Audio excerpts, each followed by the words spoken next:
ജീവിതം പലപ്പോഴും വളരെ മോശമായിട്ട് നമ്മളോട് പെരുമാറുമല്ലേ. നമുക്ക് ജീവിതം ഇങ്ങനെ വഴി മുട്ടി നിൽക്കുമ്പോൾ അതിൻ്റെ അകത്ത് റിക്കവർ ചെയ്യാൻ നമ്മൾ എന്തെങ്കിലും ഒന്ന് ചെയ്യണ്ടേ. അല്ലെങ്കിൽ ചിലപ്പോൾ നമുക്ക് പ്രാന്തായി പോവും, അല്ലെങ്കിൽ ചിലപ്പോൾ അടുത്ത നിമിഷം നമ്മൾ ചിലപ്പോൾ ആത്മഹത്യ ചെയ്തേക്കാം. അപ്പോൾ അങ്ങനത്തെ ഒക്കെ ഒരു സിറ്റുവേഷൻ വരുമ്പോൾ തരണം ചെയ്യാൻ വേണ്ടി പലരും പലതിനെയും ആശ്രയിക്കാറുണ്ട് അല്ലേ. ചിലർ ഒരുപാട് ഭക്ഷണം കഴിക്കും, ചിലർ ചിലപ്പോൾ എങ്ങോട്ടേക്കെങ്കിലും ഇറങ്ങിപ്പോവും, ഒരു ട്രാവലോ ട്രിപ്പോ ഒക്കെ. ചിലരൊക്കെ എന്നെപ്പോലെ ഇങ്ങനെ മേക്കപ്പ് ചെയ്യുന്നവരാരെങ്കിലും ഉണ്ടെങ്കിൽ ഒന്ന് താഴെ കമൻറ്റ് ചെയ്യണം കേട്ടോ. അപ്പോൾ ഞാനിപ്പോൾ അതുപോലത്തെ ഒരു സിറ്റുവേഷനിലൂടെയാണ് കടന്നു പോകുന്നത്. അപ്പോൾ തോന്നി ഇതൊക്കെ ഒന്ന് മാറ്റി മറിക്കാമെന്ന് വിചാരിച്ചിട്ട് ഞാൻ എൻ്റെ മേക്കപ്പ് കിറ്റുമായിട്ട് മേക്കപ്പ് ബാഗുമായിട്ട് അവിടെ ഇരുന്നു കേട്ടോ. അങ്ങനെ പതുക്കെ നമ്മുടെ ക്രീമുകളൊക്കെ ഓരോന്നോരോന്നായി തേച്ച് തുടങ്ങി. സൺസ്ക്രീൻ, അതുപോലെ തന്നെ മോയ്സ്ചറൈസർ, പിന്നെ നമ്മുടെ ക്രീം ഫൗണ്ടേഷൻ, അങ്ങനത്തെ കാര്യങ്ങളൊക്കെ ഇട്ട് കഴിഞ്ഞപ്പോൾ തന്നെ എനിക്കൊരു ഉന്മേഷമൊക്കെ വന്നു തുടങ്ങി. നമ്മളെ ഈ ഒരു മേക്കപ്പ് ചെയ്യുന്ന സമയത്തേക്കെങ്കിലും നമ്മളെല്ലാം ഒന്ന് മറന്ന് ഇരിക്കാൻ നമ്മളെ ഇതൊന്ന് ഹെൽപ്പ് ചെയ്യും. എന്നിട്ട് അതൊക്കെ കഴിഞ്ഞതിന് ശേഷം ഇതൊരു വളരെ സിമ്പിൾ പ്രോഡക്റ്റ്സ് വെച്ചിട്ടുള്ള സിമ്പിൾ മേക്കപ്പാണ്. ഇതിൻ്റെ അകത്ത് ഒരുപാട് കോസ്റ്റ്ലി സംഭവങ്ങളൊന്നുമില്ല. എൻ്റെ മേക്കപ്പ് ഒന്നും പോലും വിളിക്കാൻ പറ്റുമോ എന്ന് എനിക്കറിയില്ല. എന്നിട്ട് ഞാൻ എൻ്റെ ഐബ്രോസൊക്കെ വളരെ ലൈറ്റ് ആയതുകൊണ്ട് മസ്കാര വെച്ചിട്ട് അതിനെ ഒന്ന് ഡാർക്കൻ ചെയ്തു. ഇതെൻ്റെ പഴയ മസ്കാരയാണ്, അതുകൊണ്ട് ഡാർക്കൻ ചെയ്തിട്ട് അതിന് വലിയ കളറൊന്നും വന്നിട്ടില്ല.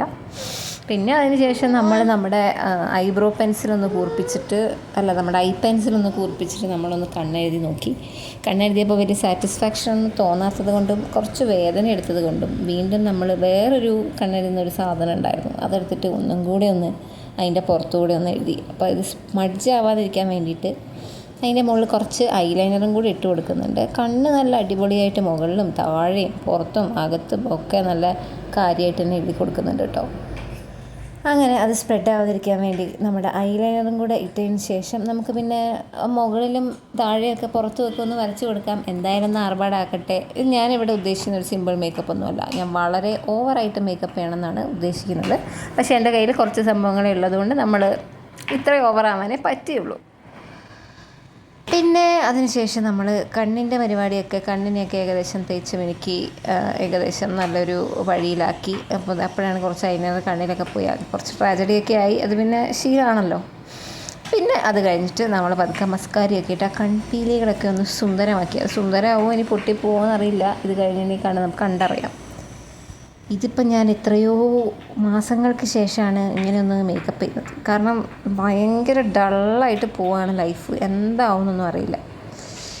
അങ്ങനെ ഇതൊക്കെ ചെയ്തതിന് ശേഷം നമ്മൾ വീണ്ടും നമ്മുടെ ഐബ്രോസിൻ്റെ മുകളിൽ നമുക്ക് അത്ര ഹാപ്പിനെസ് ഇല്ലാത്തതുകൊണ്ട് നമ്മളൊന്നും കൂടെ ആ മസ്കാര എടുത്തിട്ട് ഒന്നുകൂടി ഒന്ന് കാര്യമായിട്ട് കറുപ്പിച്ചെടുത്ത്. ഈ കണ്ണെഴുതിയത് നല്ല ഭംഗിയുണ്ട് അല്ലേ. എനിക്ക് എപ്പോഴും ഞാൻ കണ്ണെഴുതി കഴിഞ്ഞാൽ മുഖം ആകെപ്പാടെ മാറുന്നതായിട്ട് തോന്നാറുണ്ട് കേട്ടോ. പിന്നെ എൻ്റെ കണ്ണൊരു കുഞ്ഞിക്കണ്ണാണ്, അത് കണ്ണെഴുതി കഴിഞ്ഞാലേ കുറച്ചെങ്കിലും വലിപ്പമൊക്കെ തോന്നുള്ളൂ. നമുക്കങ്ങനെ താമരക്കണ്ണും മാൻമിഴിയൊന്നും ദൈവം എല്ലാവർക്കും കൊടുക്കില്ലല്ലോ. അങ്ങനെ മസ്കാരയൊക്കെ ഇട്ട് കറുപ്പിച്ചതിന് ശേഷം പിന്നെ ഏകദേശം ആ മേക്കപ്പ് ഇടേണ്ട ത്വരയൊക്കെ പോയിട്ടോ. പിന്നെ എങ്ങനെയെങ്കിലും ഒന്ന് തീർത്താൽ മതി എന്നായി. എന്നാലും ആ ഐബ്രോയിലേക്ക് നോക്കുമ്പം ഒരു ഡിസാറ്റിസ്ഫാക്ഷൻ. അങ്ങനെ ആ ഒരു എന്താ പറയുക, ആ ഒരു കുറവും കൂടെ ഒന്നങ്ങ് നികത്തി കൊടുത്തു കേട്ടോ. പിന്നെ ഇതിൻ്റെ വലിയ ഡ്രസ്സപ്പൊന്നും ഈ വീഡിയോയിൽ നമ്മൾ ഉദ്ദേശിക്കുന്നില്ല. കാരണം ഡ്രസ്സപ്പ് ചെയ്യാൻ മാത്രമുള്ള ഡ്രസ്സുകളൊന്നും നമ്മുടെ അടുത്തില്ല ഇപ്പോൾ തൽക്കാലം.